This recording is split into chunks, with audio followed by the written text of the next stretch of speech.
Durante mucho tiempo se pensó que el futuro era una cosa establecida como determinista, ¿no? Porque venía de la concepción determinista del mundo y esa concepción determinista que todavía hay mucha gente que la tiene y piensa que hay algo así llamado como el futuro. Pero bueno, eso que hoy la ciencia demuestra que no es así, durante mucho tiempo no solamente la gente lo creyó, sino que la ciencia también lo creyó. El tema de la predestinación, el destino, eh, son cosas realmente muy antiguas. La voluntad divina o el plan divino que traza todo el mapa de lo que va a ocurrir. La ciencia, hasta que no llegó la física cuántica, siguió pensando lo mismo, o sea, pensaba en eso, porque la física clásica, hablo tanto de la física clásica de Newton como la de Einstein también, con su teoría de la relatividad, que fue revolucionaria en un sentido, pero en el punto del destino pensaba exactamente igual que Newton, es que si uno sabe todos los acontecimientos o todas las variables que influyen en un acontecimiento dado, en el presente, por ejemplo, puede predecir el futuro de ese acontecimiento, a partir de ese acontecimiento. Eso pensaba Newton y su teoría respecto de la física clásica es quien funda la física como ciencia moderna, digamos. Y Albert Einstein, con toda la revolución que implicó la relatividad en sus dos versiones, la general y la especial, respecto de la gravedad y respecto también de ahí lo que se deriva, ¿no? La cuestión del espacio-tiempo, de la curvatura del espacio-tiempo, la posibilidad de distorsionar ese espacio-tiempo, de los viajes en el tiempo, la velocidad de la luz, etcétera. Bueno, él pensaba que él pensaba y de su teoría se desprende que el universo también, ¿no? Era como determinista. La física cuántica, cuando empieza a investigar sobre temas que no se han investigado demasiado en el momento, que era el tema subatómico, o sea, subatómico es, tomemos lo más chiquito que hay, que forman las cosas, son los átomos. Los átomos um, forman, cuando se juntan entre sí, forman moléculas. Entonces tenemos el oxígeno, por ejemplo, ¿no? El oxígeno, ¿qué es? El O2. Quiere decir que el oxígeno, una molécula de oxígeno está formada por dos átomos de, de hidrógeno, digo, perdón, de oxígeno, pero no me quiero complicar con el tema molecular, el agua que es H2O, son entonces dos moléculas tenés de hidrógeno, tenés una de oxígeno. No me interesa entrar en eso, quiero decir que si todo está formado por moléculas, lo que forman las moléculas, algo más chiquito, se llama átomo. Bueno, ese átomo que tiene ese nombre, porque antiguamente venía de Antigua Grecia, el nombre tal, eso no es tan interesante, pero sí, ellos pensaban que el átomo era algo que era indivisible, que era una cosa, una partícula muy pequeña de materia indivisible. Esto viene de la filosofía atomista de la Antigua Grecia. Y ahí queda el nombre.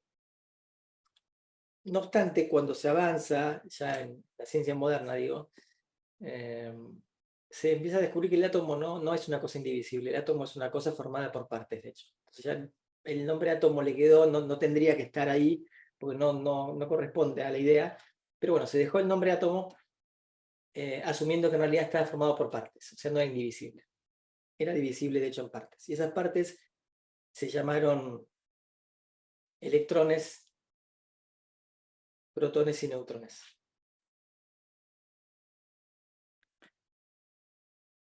Protones y neutrones forman el núcleo del átomo y electrones giran en órbita alrededor de ese núcleo atómico. Bueno, la cuestión es que cuando se investigan eso, empiezan a descubrir que el comportamiento de esas partículas llamadas subatómicas, porque están dentro del átomo, son más chiquitas que el átomo, no condecía con las leyes de la física, en absoluto. O sea, no aplicaban esas leyes. Pero no aplicaban sustancialmente. O sea, había una diferencia no de grado cuantitativo, una diferencia cualitativa importante. No sé, por ejemplo, en el mundo macrocósmico, uno podía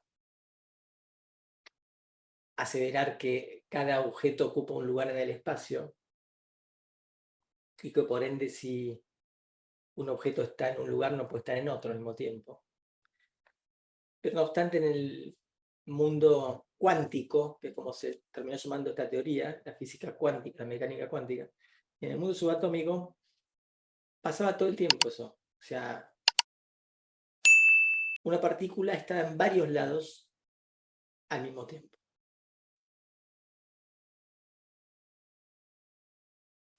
Los llamamos fenómenos no locales. También pasaba con el tiempo. Es hora de acausalidad.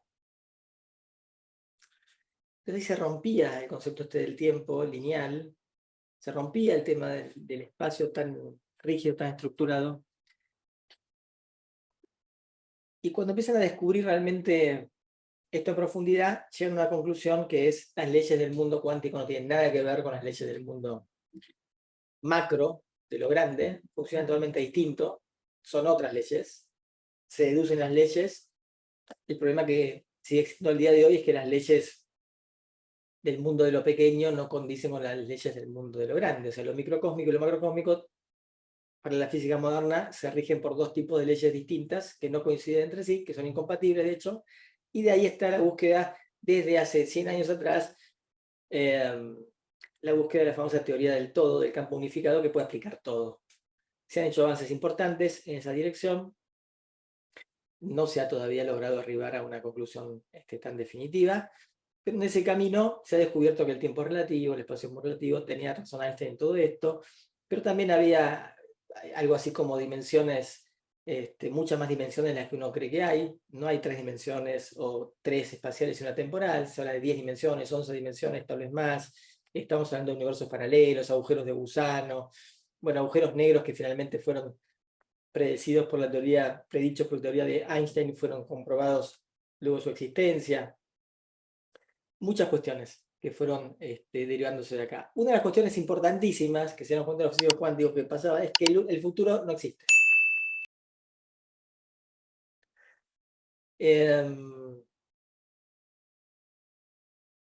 Nada está escrito. En términos cuánticos el universo es probabilístico, entonces no es determinista. Entonces la física cuántica rompe con una cosa muy fuerte, estructural, hasta ese momento, que es considerar al universo como algo determinista, y eso permitía pensar que la historia estaba escrita, que el futuro estaba escrito, predestinado. Uno podía saberlo, tal vez no saberlo, pero había algo así como un futuro. Desde la física cuántica sabemos ahora que no. Hay probabilidades de futuro. No hay una línea de futuro, hay muchas líneas probables. Entonces son futuros probables.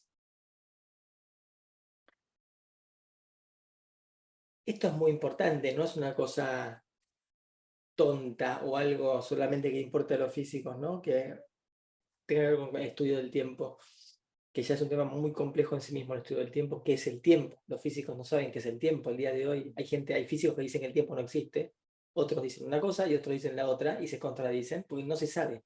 O sea, no hay una conclusión acerca del tiempo. Pero